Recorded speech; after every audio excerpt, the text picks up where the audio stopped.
Hi hello ಎಲ್ರಿಗೂ ನಮಸ್ಕಾರ. ಶ್ರಾವಣ ಸೋಮವಾರ 3ನೇ ಸೋಮವಾರ ಆಗಿರೋದ್ರಿಂದ ಬೇಗ ಎದ್ದು ಕೆಲಸ ಎಲ್ಲ ಮುಗಿಸ್ಕೊಳ್ಳೋಣ ಅಂತೇಳಿ ಮಾಡ್ತಾ ಇದ್ದೀನಿ. ಎಷ್ಟೇ ಬೇಗ ಎದ್ರೂ ಕೆಲಸ ಮಾತ್ರ ಬೇಗ ಮುಗಿಯೋದೇ ಇಲ್ಲ, ಲೇಟ್ ಆಗ್ಬಿಡ್ತು ತುಂಬಾ.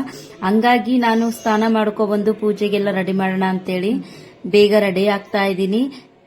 ದೇವರ ನೈವೇದ್ಯಕ್ಕೆ ಅಂತೇಳಿ ನಾನು ಸಜ್ಜಕ ಮಾಡ್ಕೊಳ್ತಾ ಇದ್ದೀನಿ. ಚಿರೋಟಿ ರವೆನ ಹುರ್ಕೊಂಡು ಅದಕ್ಕೆ ನಾನು ಬೆಲ್ಲ ಹಾಕ್ಬಿಟ್ಟು ನೀರ್ ಹಾಕಿ ಲಾಸ್ಟ್ ಅಲ್ಲಿ ಸ್ವಲ್ಪ ತುಪ್ಪ ಹಾಕ್ಬಿಟ್ಟು ನೈವೇದ್ಯನೂ ರೆಡಿ ಮಾಡ್ಕೊಳ್ತಾ ಇದ್ದೀನಿ. ಈ ತರ ಮಿಕ್ಸ್ ಮಾಡ್ಕೊಳ್ತಾ ಇರಬೇಕು, ಇಲ್ಲಾಂದ್ರೆ ಚಿರೋಟಿ ರವೆ ಗಂಟಾಗೋ ಚಾನ್ಸಸ್ ಇರುತ್ತೆ. ಹಂಗಾಗಿ ಸ್ವಲ್ಪ ಹೊತ್ತು ಈ ತರ ಮಿಕ್ಸ್ ಮಾಡ್ಕೊಂಡ್ರೆ ಸಜ್ಜಕ ರೆಡಿ ಆಗುತ್ತೆ. ಈ ಕಡೆ ಪ್ರಸಾದಕ್ಕೂ ಇಟ್ಕೊಂಡು ಇನ್ನೊಂದು ಒಲೆ ಮೇಲೆ ಅಡಿಗೆಗೂ ಇಟ್ಕೊಂಡಿದ್ದೀನಿ, ಯಾಕಂದ್ರೆ ನನ್ನ ಮಗಳಿಗೆ ಸ್ಕೂಲ್ಗೆ ಟೈಮ್ ಆಗುತ್ತೆ ಅಂತೇಳಿ. ಈ ಕಡೆ ಪ್ರಸಾದನೂ ರೆಡಿ ಆಯ್ತು. ನಾನು ಆಗ್ಲೇ ದೇವ್ರ ಸಾಮಾನೆಲ್ಲ ತೊಳೆದು ಇಟ್ಕೊಂಡಿದ್ದೆ. ಈಗ ಪೂಜೆಗೆ ಎಲ್ಲ ರೆಡಿ ಮಾಡಿಕೊಂಡು ದೇವರಿಗೆ ಹೂವು ಮುಡಿಸಿ ಪೂಜೆನೂ ಮುಗಿಸ್ಕೊಂಡೆ. ಮಧ್ಯೆ ಮಧ್ಯೆ ಬಂದು ನನ್ನ ಮಗಳು ಪೂಜೆ ಮಾಡ್ತೀನಿ ಅಂತ ತರಲೆ ಮಾಡ್ತಾ ಇದ್ಲು. ಏನದು ಬೇಳೆ ಮತ್ತೆ ಹೆಸರು ಕಾಳು ಏನೇನೋ ಇದೆಯಲ್ಲ ಅದರಲ್ಲಿ? ಗೊಂಬೆದು ಡ್ರೈ ಸ್ಕಿನ್ ಅಲ್ವಾ, ಹಂಗಾಗಿ ಅವಳಿಗೆ ಸೋಪ್ ಮಾಡ್ತಾ ಇದ್ದೀನಿ ಮನೆಯಲ್ಲಿ. ತೋರ್ಸು ಅದು ಏನೇನಿದೆ ಅಂತ. ಇದು ಮಸೂರ್ ದಾಲು ಮತ್ತೆ ಹೆಸರು ಬೇಳೆ ಇವೆರಡನ್ನು ಹಾಕ್ಬಿಟ್ಟು ಸೋಪ್ ಮಾಡ್ತಾ ಇದೀನಿ. ಯಾವ ತರ ಸೋಪ್ ಮಾಡ್ತೀಯಕ್ಕ? ಕ್ಯೂರಿಯಾಸಿಟಿ ಬಾಳ ಐತೆ, ನನಗೂ ಸ್ವಲ್ಪ ತೋರ್ಸು. ಡ್ರೈ ಸ್ಕಿನ್ ಅವ್ರಿಗೆ ಮಸೂರ್ ದಾಲ್ ಇದೆಯಲ್ಲ, ಇದು ಮಾಯಿಶ್ಚರ್ ಆಗುತ್ತೆ. ಇದು ಸ್ಕಿನ್ ನ ಗ್ಲೋ ಮಾಡುತ್ತೆ. ಮತ್ತೆ ಇದರಲ್ಲಿ ಬಾದಾಮಿನೂ ಮಿಕ್ಸ್ ಮಾಡ್ಬೇಕು, ಅಕ್ಕಿ ಹಿಟ್ಟನ್ನು ಮಿಕ್ಸ್ ಮಾಡ್ಬೇಕು. ಅಕ್ಕಿ ಹಿಟ್ಟು ಒಂಥರ ಸ್ಕ್ರಬ್ಬಿಂಗ್ ತರ ವರ್ಕ್ ಮಾಡುತ್ತೆ. ಸ್ಕಿನ್ ಅಂತೂ ಸ್ಮೂತ್ ಆಗಿ ಗ್ಲೋ ಆಗಿ ಬರುತ್ತೆ. ನಾನು ಆಗ್ಲೇ ಒಂದ್ಸಲ ಅಲ್ಲ, ಒಂದು 5-6 ಸಲ ಮಾಡಿದೀನಿ ಸೋಪ್. ಆಗ್ಲೇ ಸ್ಕಿನ್ ಅಂತೂ ತುಂಬಾ ಚೆನ್ನಾಗಿ ಬರುತ್ತೆ. ಮಕ್ಕಳಿಗೆ ತುಂಬಾ ಒಳ್ಳೇದು. ನಾವು ಮನೆಯಲ್ಲೇ ಮಾಡ್ತೀವಲ್ಲ, ಯಾವುದೇ ಕೆಮಿಕಲ್ ಇಲ್ದೇನೆ ಸೋಪ್ ಬಳಸಿದ್ರೆ ಸ್ಕಿನ್ ಸಾಫ್ಟ್ ಆಗಿ ಗ್ಲೋ ಬರೋದಂತೂ ಪಕ್ಕ. ನೋಡಿ, ನಾನು ಸೋಪ್ ಮಾಡೋದಕ್ಕೆ 1 ಗ್ಲಾಸ್ ಅಷ್ಟು ಅಕ್ಕಿ ಹಿಟ್ಟು ತಗೊಂಡಿದ್ದೀನಿ. ಯಾವ ಅಕ್ಕಿ ಅಂದ್ರೆ ಸೊಸೈಟಿ ಅಕ್ಕಿ ತಗೊಂಡಿದ್ದೀನಿ. ನೋಡಿ, ಎಲ್ಲ ಸಮ ಪ್ರಮಾಣದಲ್ಲೇ ಇರಬೇಕು. ಒಂದು 15 ಗ್ರಾಮ್ ಅಷ್ಟು ಬಾದಾಮಿ ತಗೊಂಡಿದ್ದೀನಿ. ಹಾಗೆ 1 ಗ್ಲಾಸ್ ಅಷ್ಟು ಮಸೂರ್ ದಾಲು ಮತ್ತು 1 ಗ್ಲಾಸ್ ಅಷ್ಟು ಹೆಸರು ಕಾಳು ತಗೊಂಡಿದ್ದೀನಿ. ಇದನ್ನ ಬಿಸಿಲಲ್ಲಿ ಚೆನ್ನಾಗಿ ಒಣಗಾಕಿದ್ರೆ ಚೆನ್ನಾಗಿ ಪೌಡ್ರ್ ಆಗುತ್ತೆ. ನಾನು ಬಿಸಿಲಿಗೆ ಹಾಕಿದ್ದು ಇಷ್ಟೊತ್ತು. ಈಗ ಪುಡಿ ಮಾಡ್ಕೊಳ್ಬೇಕು. ಜಾಸ್ತಿ ಮಾಡ್ಕೊಳ್ಬೇಕು ಅಂದರೆ ನಾವು ಜಿನ್ನಿಗೆ ಹಾಕ್ಸಿದ್ರೆ ಚೆನ್ನಾಗಾಗುತ್ತೆ, ಪೌಡ್ರ್ ಫುಲ್ಲು ನುಣ್ಣಗಾಗುತ್ತೆ. ನಾನು ಸ್ವಲ್ಪ ಮಾಡ್ತಾ ಇದ್ದೀನಲ್ಲ ಸೋಪು, ಹಂಗಾಗಿ ಮಿಕ್ಸಿಗೆ ಹಾಕ್ತಾ ನಾನು ಬೇಳೆಗಳನ್ನೆಲ್ಲ ಚೆನ್ನಾಗಿ ಒಣಗಿಸ್ಕೊಂಡಿದ್ದೀನಿ. ಇದನ್ನ ಮಿಷಿನ್ಗೆ ಹಾಕ್ಸಿದ್ರೆ ಒಳ್ಳೇದು, ಯಾಕಂದ್ರೆ ಮಿಷಿನ್ಗೆ ಹಾಕ್ಸೋದ್ರಿಂದ ಫುಲ್ಲು ನುಣ್ಣಗಾಗುತ್ತೆ. ಜಾರಲ್ಲಿ ಹಾಕೋದ್ರಿಂದ ಅಷ್ಟೊಂದೇನು ನುಣ್ಣಗಾಗಲ್ಲ. ಹಂಗಾಗಿ ತಳ್ಳನ ಬಟ್ಟೆಯಲ್ಲಿ ಜಲ್ದಿ ಹಿಡಿಬೇಕು. ಇದನ್ನ ನಾನು ಸ್ವಲ್ಪ ಪ್ರಮಾಣದಲ್ಲಿ ಸೋಪ್ ಮಾಡ್ತಿರೋದ್ರಿಂದ ಕಡಿಮೆ ತಗೊಂಡಿದ್ದೀನಿ. ಇದನ್ನ ನಾನೀಗ ಜಾರಿಗೆ ಹಾಕ್ಬಿಟ್ಟು ತೋರಿಸ್ತೀನಿ ನಿಮಗೆ. ಈ ಜಾರಿಗೆ ಮಸೂರ್ ದಾಲು ಮತ್ತು ಹೆಸರು ಕಾಳು ಹಾಕ್ತಾ ಇದ್ದೀನಿ. ಇದನ್ನ ಫುಲ್ಲು ಪುಡಿಯಾಗಿ ನಾವು ರುಬ್ಕೊಳ್ಬೇಕು. ಎಷ್ಟಾಗುತ್ತೋ ಅಷ್ಟು ಸಾಫ್ಟ್ ಮಾಡಬೇಕು, ಯಾಕಂದರೆ ಮಕ್ಕಳು ಸ್ಕಿನ್ನು ಸಾಫ್ಟ್ ಇರುತ್ತಲ್ವಾ, ಹಂಗಾಗಿ ತರಿಯಾಗಿ ಇರಬಾರ್ದು. ಇದು 1 ಗ್ಲಾಸ್ ಅಷ್ಟು ಅಕ್ಕಿ ಹಾಕೊಳ್ತಾ ಇದ್ದೀನಿ. 3 ಸಮ ಪ್ರಮಾಣದಲ್ಲೇ ತಗೋಬೇಕು ನಾವು ಸೋಪ್ ಮಾಡೋದಕ್ಕೆ. ನೋಡಿ, ನಾನು ಈ ಗ್ಲಾಸಲ್ಲಿ 3 ಗ್ಲಾಸ್ ಅಷ್ಟು ತಗೊಂಡಿದ್ದೀನಿ. ಅಂದರೆ 1 ಗ್ಲಾಸ್ ಅಷ್ಟು ಅಕ್ಕಿ, 1 ಗ್ಲಾಸ್ ಅಷ್ಟು ಮಸೂರ್ ದಾಲು ಮತ್ತು 1 ಗ್ಲಾಸ್ ಅಷ್ಟು ಹೆಸರು ಕಾಳು ಹಾಕೊಂಡಿದ್ದೀನಿ. 3 ಸಮ ಪ್ರಮಾಣದಲ್ಲೇ ತಗೊಂಡಿದ್ದೀನಿ.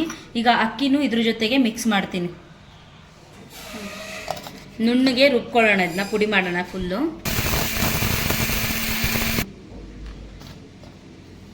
ನೋಡಿ, ಈ ರೀತಿಯಾಗಿ ಪೌಡ್ರ್ ಮಾಡ್ಕೊಂಡಿದ್ದೀನಿ. ಇದನ್ನು ತರಿಯಾಗಿದೆ. ನೋಡಿ, ಈ ಥರ ತರಿಯಾಗಿದೆ.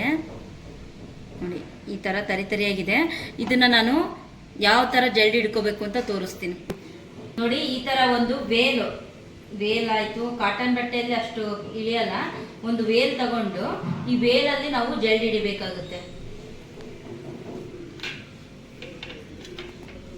ಈ ಥರ ಹಾಕೊಂಡ್ಬಿಟ್ಟು ಮಿಕ್ಸಿಗೆ ಹಾಕಿರೋದ್ನಲ್ಲ ವೇಲಿಗೆ ಹಾಕೋಬೇಕು.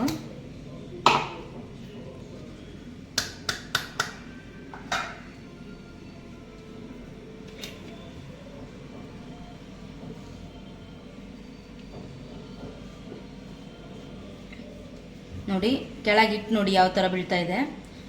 ಸಾಫ್ಟಾಗಿ ಬರುತ್ತೆ ಹಿಟ್ಟು. ಈ ಥರ ನಾವು ಬಟ್ಟೆಯಲ್ಲಿ ಜಲ್ದಿ ಹಿಡಿಯೋದ್ರಿಂದ. ಇಲ್ಲ ಅಂದರೆ ರಫ್ ಆಗಿರುತ್ತಾ ಮತ್ತು ತರಿಯಾಗಿತ್ತು ಅಂದರೆ ಮಕ್ಕಳು ಸ್ಕಿನ್ ಹಾಳಾಗ್ಬಿಡುತ್ತೆ. ಅದಕ್ಕೆ ಈ ಥರ ನುಣ್ಣಗೆ ಬರಬೇಕು ಅಂದರೆ ಬಟ್ಟೆಯಲ್ಲಿ ಈ ಥರ ಸೋಸ್ಕೋಬೇಕಾಗುತ್ತೆ ಹಿಟ್ಟನ್ನ. ನೋಡಿ ಈ ಥರ ಸೋಸ್ಕೋಬೇಕು. ಮತ್ತು ಏನು ನುಚ್ಚು ಬರುತ್ತಲ್ಲ ನೋಡಿ,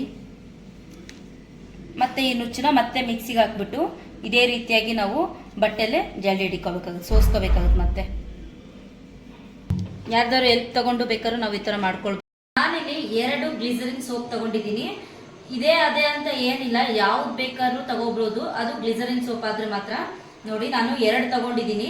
2ರಲ್ಲಿ ಈಗ 4 ಸೋಪ್ ಮಾಡ್ತೀನಿ. ನೋಡಿ ನಾವಿನ್ನೂ ಜಾಸ್ತಿ ಐಟಮ್ಸ್ ತಗೊಂಡು ನಾವು ಭಾಳ ಸೋಪ್ ಮಾಡ್ಕೊಳ್ಬೋದು. ನನ್ನ ಮಗಳಿಗೆ ಒಬ್ಳಿಗೆ ನಾನು ಯೂಸ್ ಮಾಡೋದು, ಹಂಗಾಗಿ 4 ಸೋಪ್ ಆರಾಮಾಗಿ ಒಂದು ತಿಂಗಳಾಗುತ್ತೆ ಅವಳಿಗೆ. ಈಗ ಇದನ್ನ ಕಟ್ ಮಾಡ್ಕೊಳ್ಬೇಕು ಸೋಪ್ನ.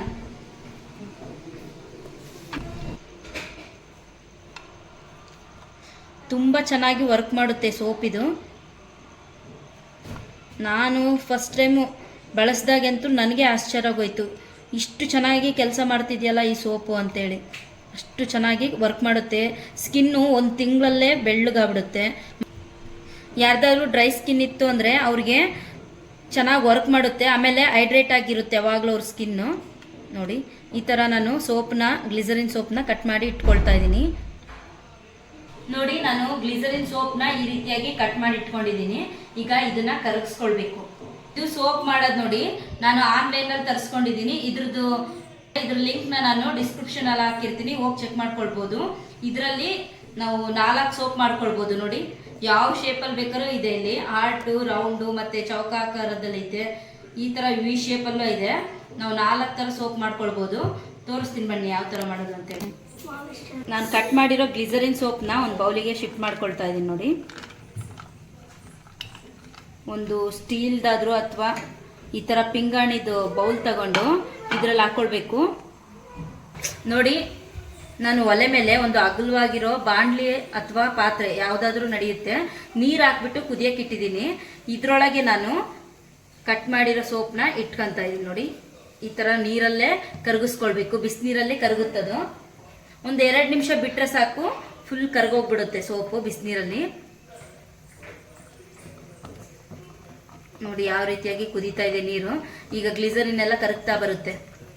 ನೋಡಿ ಕರಗ್ತಾ ಬರ್ತಿದೆ ಸೋಪು. ಗಾಳಿಯಲ್ಲಿ ಇಟ್ಕೊಂಡು ಬಿಸಿ ಮಾಡಕ್ಕೆ ಹೋಗಬೇಡಿ, ಯಾಕಂದರೆ ಬೇಗ ಗಟ್ಟಿ ಆಗಿಬಿಡುತ್ತೆ ಸೋಪ್. ಅದಕ್ಕೋಸ್ಕರ ಸ್ವಲ್ಪ ಆದಷ್ಟು ಒಳಗೆ ನಾವು ಈ ಸೋಪ್ನ ಕರಗಿಸ್ಕೊಳ್ಬೇಕು. ನೋಡಿ ಈ ರೀತಿಯಾಗಿ ಫುಲ್ಲು ಕರಗಿಸ್ಕೊಳ್ಬೇಕು. ಇನ್ನೂ ಸ್ವಲ್ಪ ಗಂಟಿದೆ, ಪೂರ್ತಿ ಕರಗಲಿ. ಕರಗಿದ್ಮೇಲೆ ಸೋಪ್ ಯಾವ ರೀತಿ ಮಾಡೋದು ಅಂತ ತೋರಿಸ್ತೀನಿ. ನೋಡಿ ಈ ರೀತಿಯಾಗಿ ಸೋಪ್ನ ಕರಗಿಸ್ಕೊಳ್ಬೇಕು. ಪೂರ್ತಿ ಕರಗಿದೆ ನೋಡಿ. ಸ್ವಲ್ಪ ಬಿಸಿನೀರಲ್ಲಿ ಇಟ್ಟರು ಸಾಕು, ಗ್ಲಿಸರಿನ್ ಪೂರ್ತಿಯಾಗಿ ಕರಗೋಗ್ಬಿಡುತ್ತೆ ಈ ಥರ. ನೋಡಿ ಸೋಪ್ ಆಗಲೇ ಕರಗಿಬಿಟ್ಟಿದೆ. ಇನ್ನೊಂದು ಸ್ವಲ್ಪ ಅಲ್ಲಲ್ಲಿ ಗಂಟಿದೆ ಅಲ್ವಾ, ಅದು ಪೂರ್ತಿಯಾಗಿ ಕರಗಲಿ. ಅಲ್ಲಿವರೆಗೂ ಈ ಥರ ಮಿಕ್ಸ್ ಮಾಡ್ಕೊಂಡ್ಬಿಡಿರೋಣ. ನೀರು ಕಾದಿದ್ಮೇಲೆ ಆಫ್ ಮಾಡಿಬಿಟ್ರೆ ಸಾಕು, ಅದೇ ಬಿಸಿನೀರಲ್ಲೇ ಕರಗುತ್ತೆ. ನೀರು ಕುದಿಸ್ಕೊಂಡ್ಲೇಬೇಕಂತ ಏನಿಲ್ಲ. ನೋಡಿ ಈಗ ಸೋಪ್ ಎಲ್ಲ ಫುಲ್ ಕರಗಿದೆ. ನೋಡಿ ಈ ಥರ ಫುಲ್ಲು ಗ್ಲಿಸರಿನ ಈ ಥರ ಜೆಲ್ಲಿ ಟೈಪ್ ಆಗಿದೆ ನೋಡಿ. ಈಗ ನಾನು ಇದಕ್ಕೆ ಪುಡಿ ಮಾಡಿರೋ ಅಂಥ ಹಿಟ್ಟು ಹಾಕ್ಕೊಳ್ತಾ ಇದ್ದೀನಿ. ಆಮೇಲೆ ಪೂರ್ತಿಯಾಗಿ ಹಾಕೋಬೇಡಿ, ನೋಡಿಬಿಟ್ಟು ಹಾಕ್ಕೊಳ್ಳಿ, ಯಾಕಂದರೆ ಫುಲ್ ಗಟ್ಟಿಯಾಗೋ ಚಾನ್ಸಸ್ ಇರುತ್ತೆ. ಹಂಗಾಗಿ ನಾನು 2 ಸ್ಪೂನ್ ಅಷ್ಟೇ ಹಾಕ್ಕೊಂಡಿದ್ದೀನಿ ಇದಕ್ಕೆ. ನೋಡಿ ಒಂದು 2 ಸ್ಪೂನು ಸಾಕಾಯಿತು. ಇದನ್ನು ಗಂಟಿಲ್ದಂಗೆ ನೀಟಾಗಿ ಮಿಕ್ಸ್ ಮಾಡ್ಕೊಳ್ಳಿ. ನೀರಾಗಿ ಇಟ್ಕೊಂಡೆ ಮಿಕ್ಸ್ ಮಾಡ್ಕೊಳ್ಳಿ. ಹೊರಗೆ ತೆಗೆದ್ಬಿಟ್ಟು ಮಿಕ್ಸ್ ಮಾಡೋದ್ರಿಂದ ಫುಲ್ ಗಟ್ಟಿ ಆಗ್ತಾ ಹೋಗುತ್ತೆ. ಹಂಗಾಗಿ ನೋಡಿ ಚೆನ್ನಾಗಿ ಮಿಕ್ಸ್ ಆಗಿದೆ. ಈಗ ಈ ಥರ ನಾವು ಸೋಪ್ನ ಮಿಕ್ಸ್ ಮಾಡ್ಕೊಳ್ಬೇಕು. ನೋಡಿ ಕರೆಕ್ಟಾಗಿ ಈ ಥರ ಮಿಕ್ಸ್ ಮಾಡಿಕೊಂಡ್ರೆ ಬರುತ್ತೆ. ನಾವೇನಾದ್ರು ಜಾಸ್ತಿ ಹಿಟ್ಟು ಹಾಕೊಂಡ್ಬಿಟ್ವಿ ಅಂದರೆ ಆಮೇಲೆ ಗಟ್ಟಿ ಆಗೋ ಚಾನ್ಸಸ್ ಇರುತ್ತೆ. ಅದಕ್ಕೆ ನೋಡಿ ಈ ರೀತಿಯಾಗಿ ಹಾಕ್ಕೊಳ್ಬೇಕಾಗುತ್ತೆ ಸೋಪ್ ಒಳಕ್ಕೆ. ನನ್ನ ಮಗಳು ಹಾರ್ಟ್ ಶೇಪಿನ ಬೇಕಂತ ಅಂದ್ಲು, ಹಂಗಾಗಿ ನಾನು ಹಾರ್ಟ್ ಶೇಪಿಗೆ ಹಾಕ್ಕೊಂಡಿದ್ದೀನಿ. ಆಮೇಲೆ ಒಂದು ಚೌಕಾಕಾರದಲ್ಲಿ ಹಾಕ್ಕೊಂಡಿದ್ದೀನಿ. ನಿಮಗೆ ಯಾವ ಶೇಪ್ ಇಷ್ಟ ಆಗುತ್ತೋ ಆ ಶೇಪಲ್ಲಿ ನಾವು ಸೋಪ್ನ ಮಾಡ್ಕೊಳ್ಬೋದು. ಮಕ್ಕಳಿಗೆ ಒಂಥರ ಅಟ್ರಾಕ್ಟ್ ಆಗುತ್ತೆ.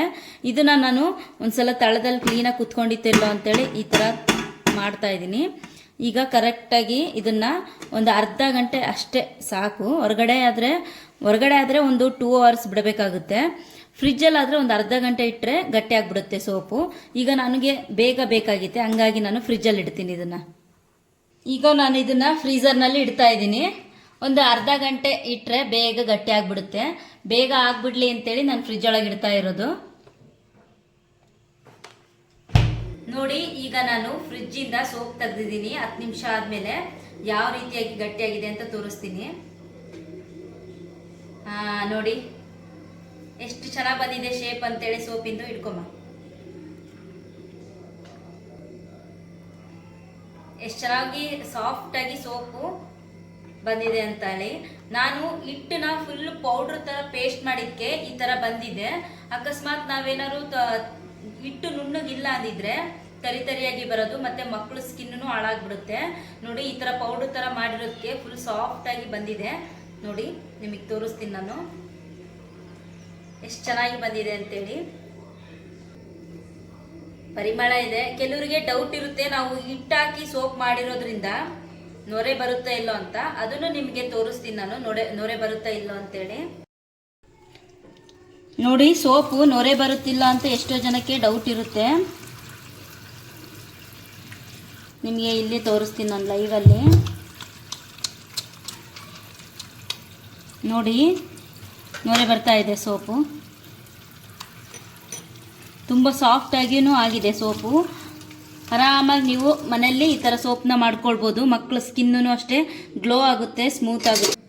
ಈ ಸೋಪ್ನಿಂದ ತುಂಬ ಒಳ್ಳೆ ಬೆನಿಫಿಟ್ಸ್ ಇದೆ. ಏನಂತಂದರೆ ಸ್ಕಿನ್ನು ಸ್ಮೂತ್ ಆಗುತ್ತೆ, ಗ್ಲೋ ಆಗುತ್ತೆ, ಹಾಗೆ ನಮ್ಮ ಸ್ಕಿನ್ನ ಮಾಯ್ಶ್ಚರ್ ಆಗಿ ಇಡುತ್ತೆ ಈ ಸೋಪು.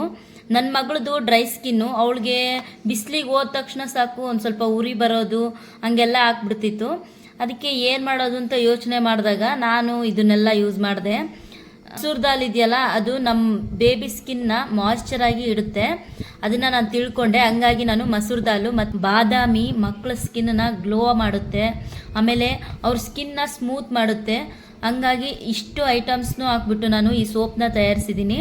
ತುಂಬ ಚೆನ್ನಾಗಿದೆ. ನೀವು ಮನೆಯಲ್ಲಿ ಟ್ರೈ ಮಾಡಿ ಮಕ್ಕಳಿಗೆ ಯೂಸ್ ಮಾಡ್ಬೋದು. ಶುದ್ಧ ಮೇಲ್ಪಟ್ಟ ಮಕ್ಕಳಿಗೆ ನಾವು ಈ ಸೋಪ್ನ ಬಳಸ್ಬೋದು.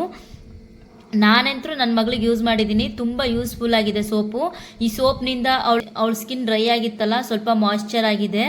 ಆಮೇಲೆ ಸ್ಕಿನ್ನು ಅಷ್ಟೇ ಸ್ವಲ್ಪ ಸ್ಮೂತಾಗಿ ತುಂಬ ಚೆನ್ನಾಗಾಗಿದೆ ಅವಳ ಸ್ಕಿನ್ನು. ನಾನು ಟ್ರೈ ಮಾಡಿಬಿಟ್ಟೆ ಆಮೇಲೆ ನಿಮಗೆ ತೋರಿಸ್ತಾ ಇರೋದು. ಯಾಕಂದರೆ ಮಕ್ಕಳಿಗೆ ಬಳಸೋದಲ್ವಾ, ಯಾವುದಾದ್ನೋ ತೋರ್ಸೋಕ್ಕಾಗೋದಿಲ್ಲ. ನಾನು ಬಳಸಿರೋದಕ್ಕೆ ಹೇಳ್ತಾ ಇರೋದು. ನೀವು ಒಂದ್ಸಲ ಟ್ರೈ ಮಾಡಿ, ಯೂಸ್ ಮಾಡಿ, ತುಂಬ ಚೆನ್ನಾಗಾಗುತ್ತೆ. ಡ್ರೈ ಸ್ಕಿನ್ನರ್ಗಂತೂ ಒಳ್ಳೆ ಬೆಸ್ಟ್ ಸೋಪ್ ಅಂತಲೇ ಹೇಳ್ಬೋದು ಇದನ್ನು. ಈ ವಿಡಿಯೋ ನಿಮಗೆ ಇಷ್ಟ ಆಯಿತು ಅಂದರೆ ಲೈಕ್ ಮಾಡಿ, ಶೇರ್ ಮಾಡಿ, ಹಾಗೆ ಕಮೆಂಟ್ ಮಾಡಿ. Thank you all.